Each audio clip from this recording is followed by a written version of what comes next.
Halo sahabat semua, bagaimana kabar kalian? Tentunya dalam keadaan sehat dan bersemangat kan?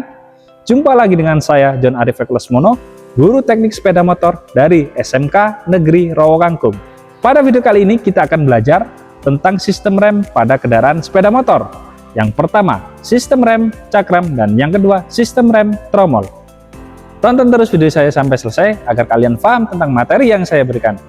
Oke, sebelum memulai pengecekan, kita pasang terlebih dahulu alat pelindung diri yang diperlukan.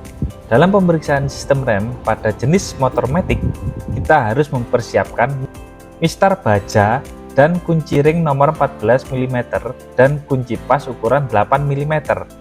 Standar jarak main bebas handle rem sepeda motor jenis ini adalah 10-20 mm. Sebelum kita lanjutkan, apakah kalian tahu apa itu jarak main bebas?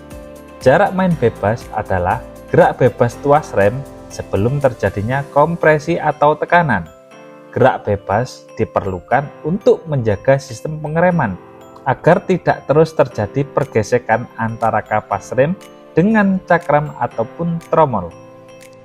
Kemudian dikatakan tidak bebas karena antara kampas rem dengan cakram atau tromol saling bergesekan yang diakibatkan oleh penyetelan begitu kencang sehingga roda akan semakin berat untuk berputar. Selanjutnya, mari kita lakukan pengukuran jarak bebas. Jika dalam pengukuran tuas rem lebih dari 20 mm, maka kita lakukan pemeriksaan keausan kampas rem tromol dengan melihat tanda pada indikator rem tromol. Jika tuas penggerak melewati tanda, itu menunjukkan bahwa kampas rem tromol sudah mulai aus. Tetapi, jika tanda pada tuas penggerak rem masih jauh dari indikator seperti ini, itu menandakan bahwa kampas rem masih tebal. Jadi, kita hanya perlu mengatur ketegangan tuas penggerak dengan memutar mur penyetel sampai tuas rem memiliki jarak gerak bebas 10-20 mm tadi. Selain merek sepeda motor yang saya praktekkan, terutama pada motor bebek dan sport, yang dimana pedal rem berada di kaki sebelah kanan.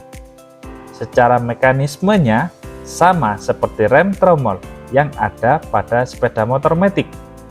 Hanya saja berbeda pada jarak main bebasnya, yakni sebesar 20-30 mm.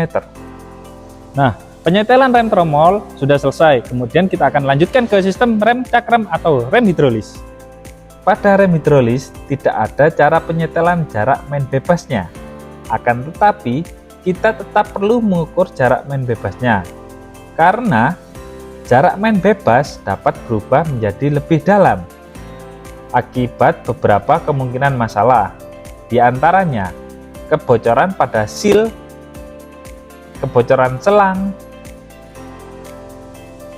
pegas rem yang mulai aus, dan yang paling sering terjadi adalah akibat adanya udara yang terjebak dalam selang rem. Setelah pengukuran jarak main bebas, kita lakukan pemeriksaan secara visual. Kita lakukan pengecekan pada ketinggian level minyak rem yang terdapat pada master rem depan sepeda motor.